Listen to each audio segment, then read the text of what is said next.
ನಮಸ್ಕಾರ. ಇವತ್ತಿನ ಪ್ರಮುಖ ವಿದ್ಯಮಾನಗಳ ಒಂದು ಆಳವಾದ ವಿಶ್ಲೇಷಣೆಗೆ ನಿಮ್ಮೆಲ್ಲರಿಗೂ ಸ್ವಾಗತ. ಬನ್ನಿ ಶುರು ಮಾಡೋಣ. ಸರಿ, ಇವತ್ತು ನಾವು ಮೊದಲು ರಾಷ್ಟ್ರೀಯ ಸುದ್ದಿಗಳನ್ನು ನೋಡೋಣ, ಆಮೇಲೆ ಅಂತಾರಾಷ್ಟ್ರೀಯ ವಿದ್ಯಮಾನಗಳ ಕಡೆ ಗಮನ ಹರಿಸೋಣ, ಕೊನೆಯಲ್ಲಿ ನಮ್ಮ ರಾಜ್ಯದ ಒಂದು ಇಂಟ್ರೆಸ್ಟಿಂಗ್ ಸುದ್ದಿಯನ್ನು ತಿಳ್ಕೊಳ್ಳೋಣ. ಮೊದಲನೇ ವಿಷಯ ರಾಷ್ಟ್ರೀಯ ಸುದ್ದಿಗಳು. ಇದರಲ್ಲಿ ಒಂದು ಬಹಳ ಮುಖ್ಯವಾದ ಐತಿಹಾಸಿಕ ತೀರ್ಪಿನ ಬಗ್ಗೆ ಮಾತಾಡೋಣ. ಅದೇನಪ್ಪ ಅಂದ್ರೆ, ಸುಪ್ರೀಂ ಕೋರ್ಟ್ ಮುಟ್ಟಿನ ಆರೋಗ್ಯವನ್ನ ಪ್ರತಿಯೊಬ್ಬರ ಮೂಲಭೂತ ಹಕ್ಕು ಅಂತ ಘೋಷಣೆ ಮಾಡಿದೆ. ಹಾಗಿದ್ರೆ ಈ ತೀರ್ಪಿನ ನಿಜವಾದ ಮಹತ್ವ ಏನು ಹೊತ್ತಾ? ನೋಡಿ, ಕೋರ್ಟ್ ಇದನ್ನ ಕೇವಲ ಒಂದು ಸೌಲಭ್ಯ ಅಂತ ನೋಡಿಲ್ಲ.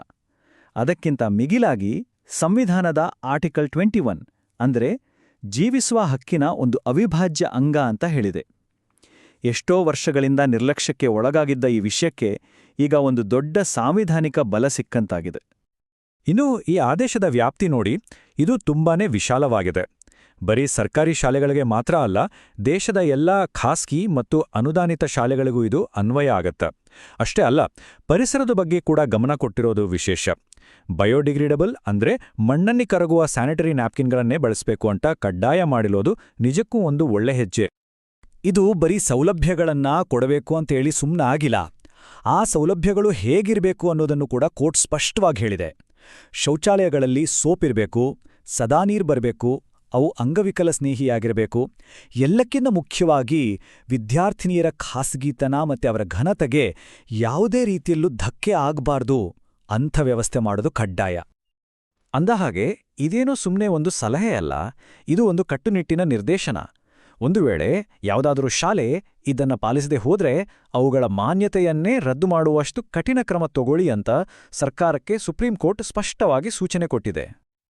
ಸರಿ, ಈಗ ನಮ್ಮ ಎರಡನೇ ರಾಷ್ಟ್ರೀಯ ಸುದ್ದಿಗೆ ಬರೋಣ. ಇದು ದೇಶದ ಆರ್ಥಿಕತೆಗೆ ಸಂಬಂಧಿಸಿದ್ದು. ಪ್ರತಿ ವರ್ಷ ನಾವು ಕೇಂದ್ರ ಬಜೆಟ್ ಬಗ್ಗೆ ಕೇಳ್ತೀವಿ ಅಲ್ವಾ? ಹಾಗಾದ್ರೆ ಈ ಬೃಹತ್ ಆರ್ಥಿಕ ದಾಖಲೆ ಸಿದ್ಧ ಆಗೋದು ಹೇಗೆ? ಇದರ ಹಿಂದಿನ ಪ್ರಕ್ರಿಯೆ ಏನು? ಆ ತಂಡದಲ್ಲಿ ಯಾರೆಲ್ಲ ಇರ್ತಾರೆ? ಬನ್ನಿ ತಿಳ್ಕೊಳ್ಳೋಣ.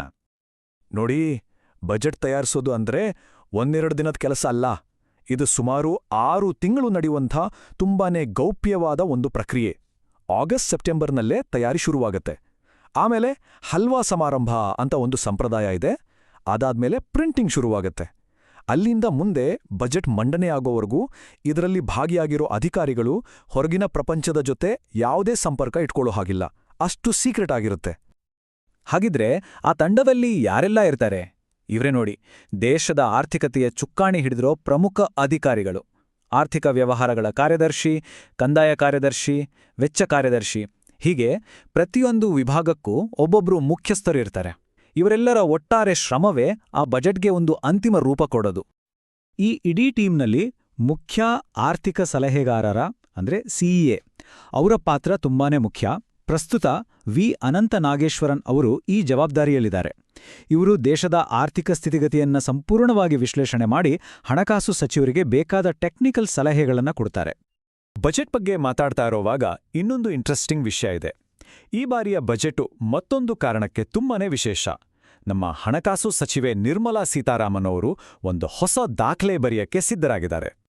ಹೌದು, ನೀವು ನೋಡ್ತಾ ಇರೋ ಹಾಗೆ ಇದು ಅವರು ಸತತವಾಗಿ ಮಂಡನೆ ಮಾಡ್ತಾ ಇರೋ 9ನೇ ಬಜೆಟ್. ಭಾರತದ ಇತಿಹಾಸದಲ್ಲಿ ಇದು ನಿಜಕ್ಕೂ ಒಂದು ದೊಡ್ಡ ಸಾಧನೆ. ಈ ಗ್ರಾಫ್ ನೋಡಿದ್ರೆ ನಮಗೊಂದು ಐತಿಹಾಸಿಕ ಚಿತ್ರಣ ಸಿಗುತ್ತೆ. ಇಲ್ಲಿಯವರೆಗೂ ಅತಿ ಹೆಚ್ಚು ಬಜೆಟ್ ಅಂದ್ರೆ 10 ಬಜೆಟ್ಗಳನ್ನ ಮಂಡಿಸಿದ ದಾಖಲೆ ಮೊರಾರ್ಜಿ ದೇಸಾಯಿ ಅವರ ಹೆಸರಲ್ಲಿದೆ. ಈಗ ನಿರ್ಮಲಾ ಸೀತಾರಾಮನ್ ಅವರು 9 ಬಜೆಟ್ಗಳ ಮೂಲಕ ಪಿ ಚಿದಂಬರಂ ಅವರ ದಾಖಲೆಯನ್ನ ಸರಿಗಟ್ಟಲಿದ್ದಾರೆ. ಆದರೆ ಸತತವಾಗಿ 9 ಬಾರಿ ಬಜೆಟ್ ಮಂಡಿಸ್ತಿರೋದು ಇವರ ಸಾಧನೆಯನ್ನು ಇನ್ನಷ್ಟು ವಿಶೇಷವಾಗಿಸಿದೆ. ಹಿಂದೆ ನೋಡೋದಾದ್ರೆ ಸಿ.ಡಿ. ದೇಶ್ಮುಖ್, ಡಾಕ್ಟರ್ ಮನ್ಮೋಹನ್ ಸಿಂಗ್, ಪ್ರಣಬ್ ಮುಖರ್ಜಿ, ಅರುಣ್ ಜೇಟ್ಲಿ ಅವರಂತಹ ದಿಗ್ಗಜನೂ ಕೂಡ ಸುದೀರ್ಘ ಕಾಲ ಹಣಕಾಸು ಸಚಿವರಾಗಿದ್ರು. ಈಗ ಸತತ ಸೇವೆಯ ಆಧಾರದ ಮೇಲೆ ನಿರ್ಮಲಾ ಸೀತಾರಾಮನ್ ಅವರ ಹೆಸರು ಕೂಡ ಈ ಪ್ರತಿಷ್ಠಿತ ಪಟ್ಟಿಗೆ ಸೇರಲಿದೆ. ಸರಿ, ಈಗ ರಾಷ್ಟ್ರೀಯ ವಿಭಾಗದ ಕೊನೆಯ ಸುದ್ದಿಗೆ ಬರೋಣ. ಇದು ವಿದೇಶಿ ಪ್ರಜೆಗಳ ಹಕ್ಕುಗಳಿಗೆ ಸಂಬಂಧಪಟ್ಟ ಹಾಗೆ ಕರ್ನಾಟಕ ಹೈಕೋರ್ಟ್ ನೀಡಿರುವ ಒಂದು ಮಹತ್ವದ ತೀರ್ಪು. ಇಲ್ಲಿ ಒಂದು ಮೂಲಭೂತ ವ್ಯತ್ಯಾಸವನ್ನ ನಾವು ಅರ್ಥ ಮಾಡ್ಕೋಬೇಕು. ನಮ್ಮ ಸಂವಿಧಾನದ ಆರ್ಟಿಕಲ್ 19 ಪ್ರಕಾರ ದೇಶದ ಯಾವುದೇ ಭಾಗದಲ್ಲಿ ಓಡಾಡುವ ಮತ್ತು ವಾಸಿಸುವ ಹಕ್ಕು ಇರೋದು ಕೇವಲ ಭಾರತೀಯ ಪ್ರಜೆಗಳಿಗೆ ಮಾತ್ರ. ಈ ಹಕ್ಕು ವಿದೇಶಿಯರಿಗೆ ಲಭ್ಯವಿಲ್ಲ.